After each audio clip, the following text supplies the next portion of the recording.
Réunis autour du thème La société et le numérique, des étudiants de l'Université de l'Assomption au Congo UAC et des invités venus d'autres institutions ont pris part à un colloque scientifique organisé le samedi 17 mai.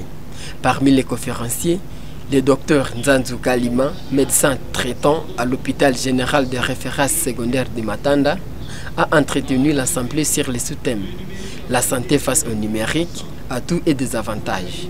Parmi 30 minutes, il a exposé les réalités locales en matière de télémédecine et de digitalisation des soins. Selon lui, les nouvelles technologies offrent plusieurs opportunités à la médecine locale. La possession d'une base de données médicales facilite la conservation et la traçabilité des dossiers des patients.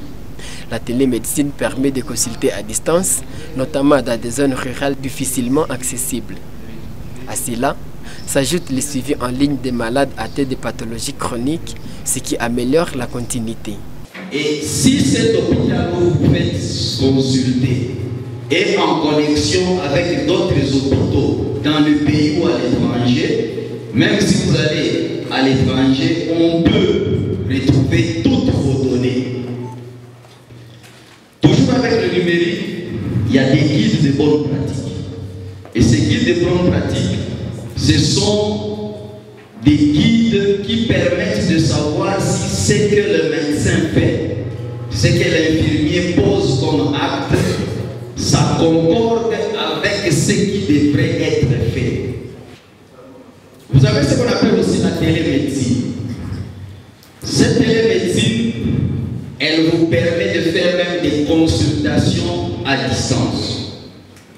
Ça permet aussi une meilleure continuité des soins.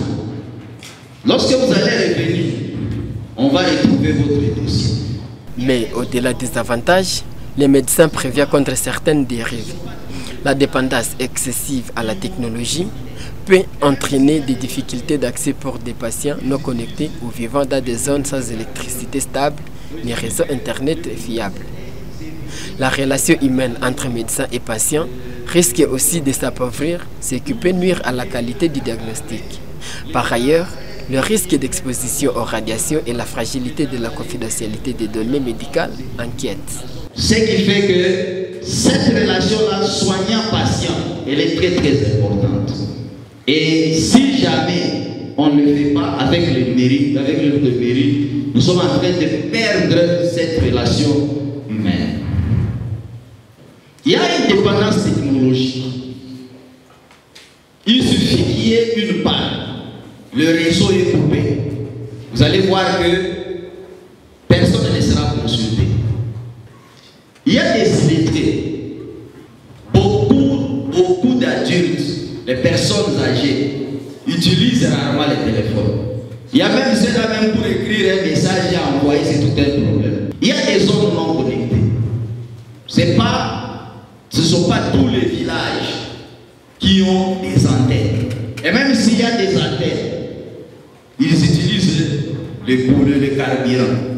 Donc il suffit que le groupe s'éteigne, c'est fini, cette partie-là n'est pas, il n'y aura pas de réseau.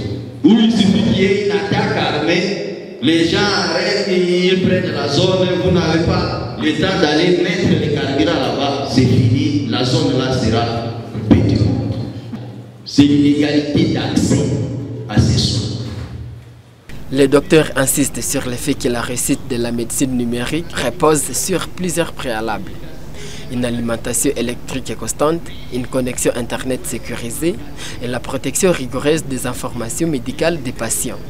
Le numérique en santé, c'est un levier puissant pour améliorer l'accès, l'efficacité et même la qualité des soins.